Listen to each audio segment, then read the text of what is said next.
a estetização do mundo. Essa é a questão que nós trataremos essa semana. Esse tema será dividido em dois assuntos, dessa semana e o da semana que vem. Então é importante que vocês assistam os dois programas, porque os dois vêm trazendo questões, abordagens diferentes a respeito sobre consumo efêmero e estetização do mundo. A primeira dica que eu trago essa semana tem a ver com um livro de suma importância. Fique aqui até o final, eu vou falar a respeito das temáticas que envolvem o livro e revelo o livro para vocês no final, para que vocês entendam a grandiosidade da obra e o quanto é importante para o designer entender coisas que, de fato, aconteceram na história do mundo, o que acontece na era moderna e na era contemporânea, século XIX, XX e XXI, o quanto é importante, pelo menos, entendermos essas questões para poder falar de forma fundamental sobre design nesses quesitos. Eu vou falar hoje de moda, de design, de espetáculo, de cinema, de multimídia e tudo isso que envolve a estetização do mundo. Você está no Cicateca, seu F5 de design da semana.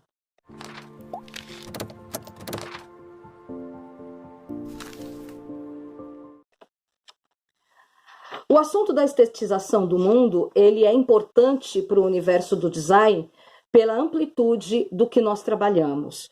Um dia nós trabalhamos para uma indústria da água, no outro dia nós trabalhamos para a área da borracha, um dia nós trabalhamos para o teatro e assim por diante. Entender sobre essas questões e entender como o consumidor tem modificado efetivamente durante esse tempo, durante essas eras que eu comentei logo de início, e por que ele tem modificado tanto e por que a estética sempre vai fazer parte desse universo, é o assunto dessa semana. O autor, que eu vou revelar aqui no final para vocês, que é a chave importante disso, e que tem um outro autor que eu vou revelar na semana que vem, com o conteúdo da semana que vem falar por que a beleza pode salvar o mundo, ou a beleza pode, de fato, salvar o mundo. Então a gente vê a atuação da estética contra a estética durante todo esse período.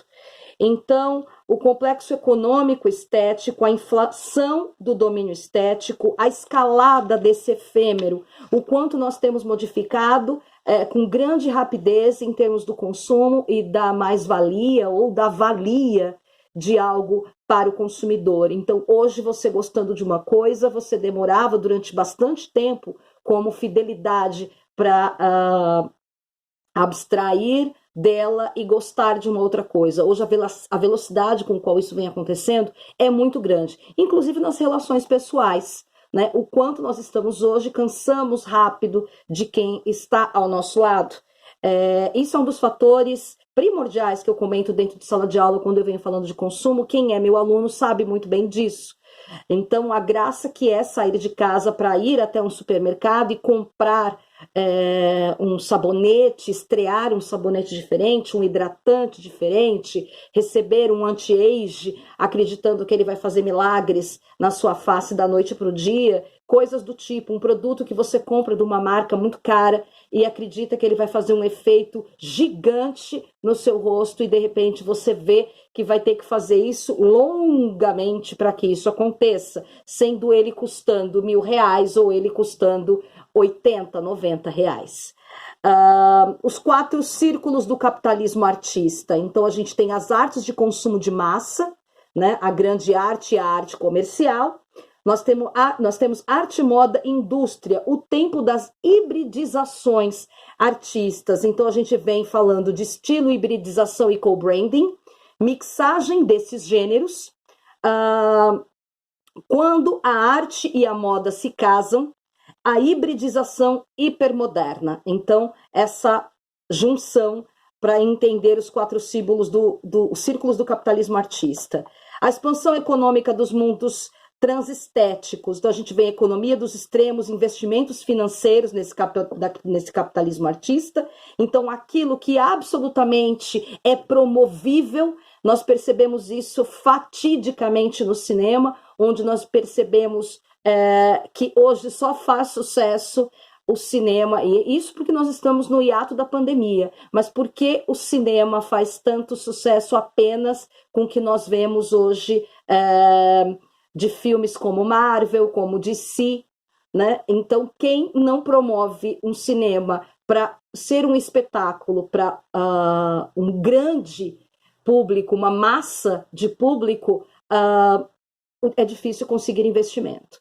Então, o cinema indie, que estava sendo tão bem explorado, continua sendo explorado, mas o investimento nisso tem ficado cada vez mais parco, tá? Ele ainda existe, como eu acabei de falar, mas o grande investimento vem para o cinema que lota, tá? Então, a diferença que nós percebemos nisso, naquilo que é promovível de cara e que não vai acontecer um erro, tá? A expansão econômica dos mundos transestéticos, então a gente tem o investimento financeiro do capitalismo artista, como eu comentei, a arte como profissão, então a banalização e sonho da identidade artista, isso é um assunto que corriqueiramente nós vemos dentro de sala de aula, né, daqueles que de fato entendiam-se como artista, e hoje como é que a promoção desses artistas acontece, quem é que está levando isso de fato a sério? Tá? Profissionalismo e especialização das atividades artísticas e o brilho das estrelas e trabalhadores da sombra, né? Quem estaria por trás desse trabalho do artista que também tem que ser contado como parte desse processo? Esse espírito do capitalismo artista, então o capitalismo artista e a crítica artística que sempre esteve e nunca deixará de estar em stand-by disso, acompanhando. O capitalismo artista diante do desafio da exigência ecológica, gente. Isso é um assunto pauta para nós no universo do design em qualquer instância que nós estivermos. Então, se eu trabalho com design na área editorial e eu tenho que pensar na sustentabilidade ou no design de produto, mas se eu estiver trabalhando com design cenográfico, como é que eu vou atuar com esse raciocínio dentro dessa ideia do capitalismo artista? As figuras inaugurais do capitalismo artista, então a gente vê a arquitetura, as vitrines mágicas, então a gente está falando de um visual merchandising, né, que vem com uma série de experiências diferenciadas, a gente está na era de falar da experiência nesse consumo efêmero, esse mise-en-scène, né, esse cenário e participação do ser humano como esse grande espetáculo, o reinado da alta costura, então o que aconteceu relacionado com a indústria e com a parte artística dentro desse tempo, essa produção em massa, né, o modelo e a cópia, né, e aí a gente nem vai entrar mais nas questões de Walter Benjamin, e aí a questão que nos afeta em demasia em todo esse contexto, né, onde isso vai desaguar. Design, aí ele chama de primeiro ato, o autor. Funcionalismo e mercado, arte, artesanato e indústria, então a gente vai olhar desde o Arts and Crafts até agora, a estética industrial a serviço do mercado, a segunda era do design, os 30 gloriosos anos do design, o complô da moda, estilistas e os criadores, o leve, descontraído e o juvenil, que vem a partir do século XX para o XXI. O autor entra nas lojas, nos departamentos dos shopping centers, a poesia das passagens, o espaço para o kitsch e para o retorno dos eternos revivals dentro da moda, o cinema e a música. Então, dentro desse capitalismo artista, como é que nós entendemos hoje esse star system? Né? No momento em que a gente pretende, a impressão que se tem é que pretende se esquecer do passado e entender absolutamente como vigência o que acontece hoje, né? Então, não tivemos somente Lady Gaga durante todo o tempo, ou para frente não teremos somente esse tipo de padrão estético, tá? O que nós temos de crítica e de estética em cima de tudo isso? Do reclame, obviamente, a publicidade, a poesia de rua, o espírito publicitário nesse meio de caminho, aí a gente vem com design sustentável, a memória, o design e o vintage, o design como economia e variedade, design emocional, um mundo relacionado e raciocinado a partir dos contextos de design. Aí vai para o império do espetáculo e do divertimento. Então, o choque cultural e as provocações culturais que são feitas a partir dessa sociedade focada no espetáculo capitalista. A era do videoclipe, o hipershow, o esporte como espetáculo e o investimento que a mídia faz no esporte como espetáculo. Então, nós podemos ver uma série de brigas fakes, por exemplo, que acontecem dentro do espetáculo esportivo. O fim dessa competição espetacular entre a publicidade e o espetáculo. E aí a gente vai para os estágios da estética de consumo, né? A miséria dentro da paisagem urbana, o embelezamento, homens e mulheres, as modas e os looks, os cultos à juventude, androginia, individualismo.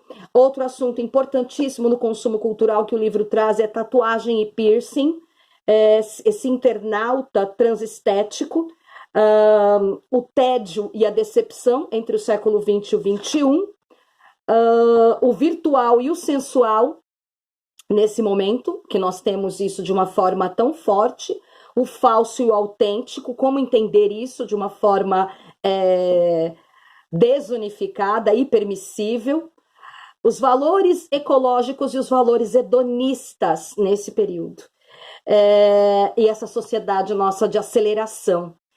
Eu prendi vocês até esse momento para mostrar essa obra fantástica e que não poderia deixar de ser a estetização no mundo, viver na era do capitalismo artista, de Gilles Lipovetsky, tá? E Jean Serrois.